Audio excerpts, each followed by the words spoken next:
Muchas veces la voluntad no es suficiente para poder socorrer a una persona que ha sufrido un accidente. Los nervios, la desesperación pueden hacer de esta tarea algo muy, muy difícil. Y es por esto que se hace fundamental tener algunos conocimientos básicos sobre primeros auxilios. Queremos conversar y aprender más sobre este tema y para eso nos acompaña Denise Tapia.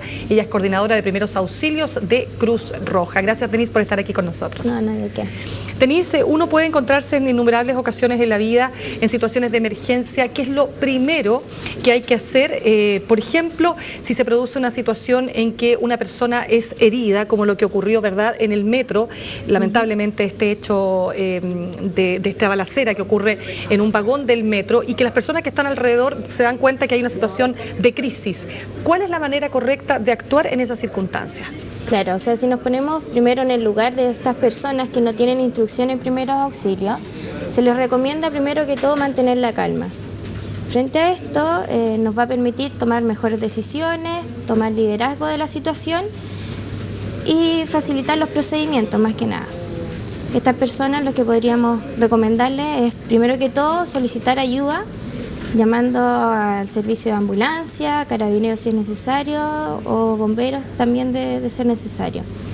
Seguido esto y en forma simultánea, nosotros debemos asistir a las personas que son víctimas en esta situación, ¿ya? ¿Cómo se asiste? Porque muchas veces hemos escuchado las formas, las maneras, pero ¿cómo se tiene que asistir a una persona? Hablemos, como te digo, tomemos el ejemplo del caso del metro, de esta balacera, pero por supuesto vamos a tomar otros ejemplos, qué sé yo, una persona que se ahoga con un pedazo de carne, en fin. Pero vamos por parte. Respecto de lo de ayer, cuando hay una balacera, cuando hay gente que está herida de bala, ¿qué se hace en ese caso?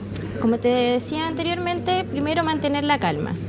Seguido esto, hay que acercarse a las víctimas, siempre y cuando las situaciones faciliten nuestro actuar, ¿ya? Vale decir que nosotros estemos seguros de que el escenario esté en condiciones para que nosotros entremos a asistir a estas víctimas.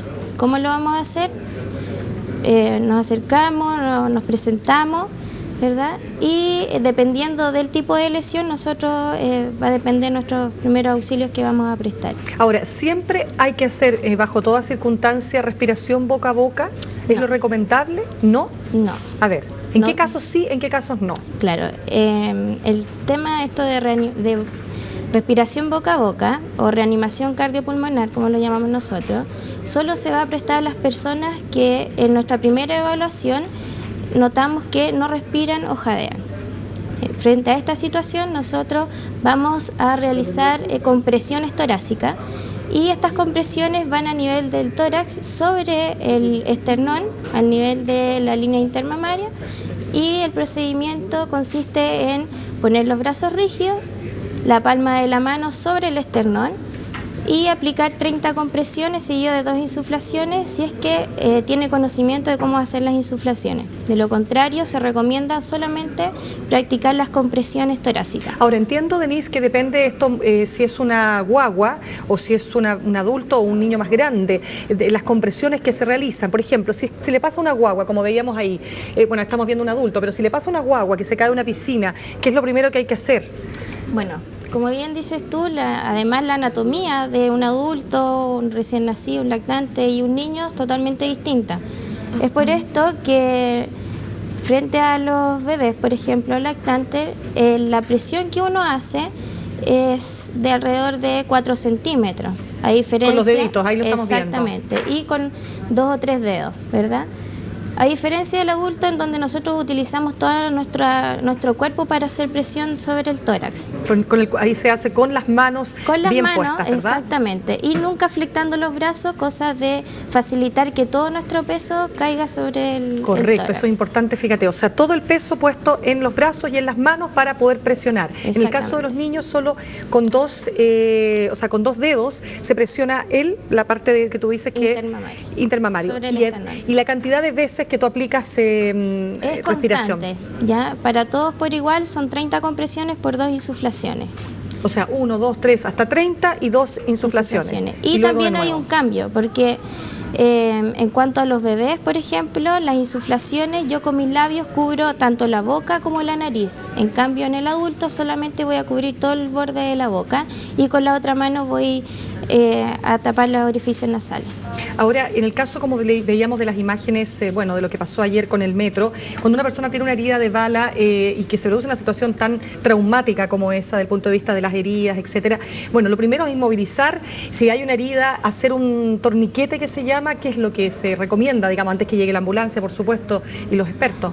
Claro, el tema del torniquete, hoy en día solamente deberían utilizar las personas que tienen instrucciones para hacerlo. ¿Por qué? ¿Ya? Porque el uso del torniquete, en caso de las personas que no saben utilizarlo, puede traer más daños que beneficios. ¿Ya? Y son utilizados en situaciones en donde es notable el riesgo vital de la persona. ¿Ya? Ahora, vale decir, en hemorragias muy abundantes, por ejemplo. Correcto, pero en esos casos es recomendable hacer respiración boca a boca si se nota que la persona está obviamente respirando con dificultad, ¿no? Claro, la reanimación cardiopulmonar se da en las personas que ya están en estado de inconsciencia y no hay signos de respiración. Ahí es cuando nosotros se recomienda y está indicado el uso de las compresiones torácicas y las insuflaciones.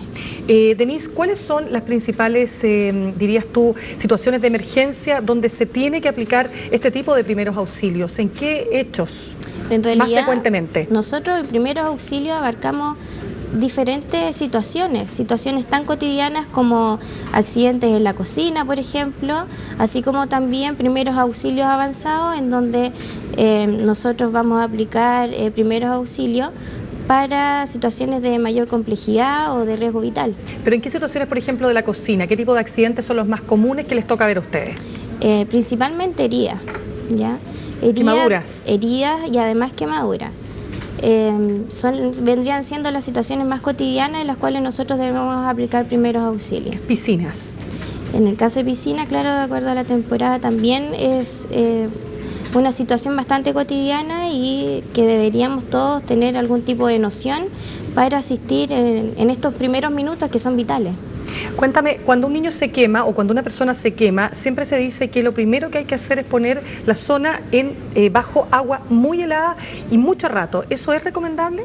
Mira, todo depende de la quemadura. Ya nosotros tenemos distintas clasificaciones y en base a esto los primeros auxilios que nosotros debemos aplicar. Si bien es cierto, las quemaduras más frecuentes son las de primer y segundo grado y estas sí es necesario aplicar un poco de agua, ya siendo bien moderado. Las quemaduras de segundo grado es cuando nosotros ya tenemos la formación del flictema, bien más conocida como las ampollas. Y hay que tener mucha precaución de no reventarlas porque nosotros estaríamos generando más daño que beneficio. Correcto, en queda esta expuesta situación. la piel, digamos. Exactamente. Ahora, cuéntame, ¿qué pasa, por ejemplo, en casos que se ha visto de una persona que se ahoga con un pedazo de carne o con algún otro elemento? ¿Qué se hace en esos casos? Mira, en obstrucciones de vía aérea por cuerpo extraño, lo que se recomienda hacer es aplicar la maniobra de Hemlich, pero sobre esto se recomienda facilitar que la persona trate de toser.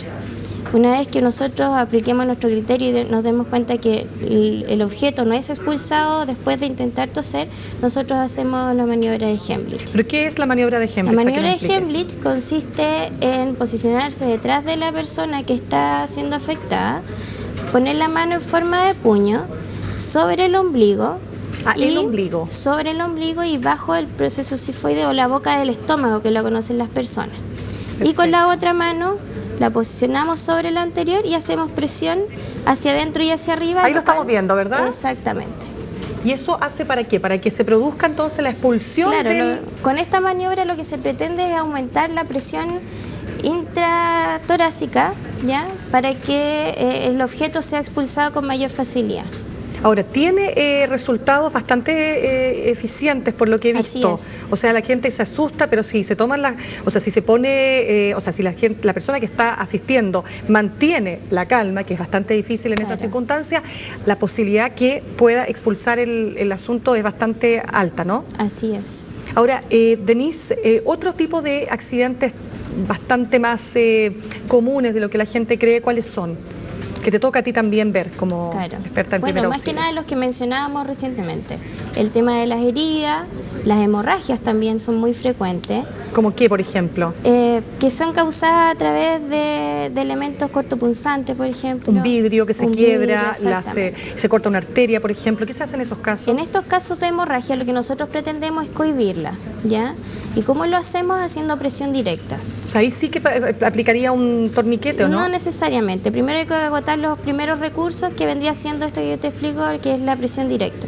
Es importante buscar dentro de nuestros recursos algún material que nos permita hacer presión y que esté en buenas condiciones y limpio.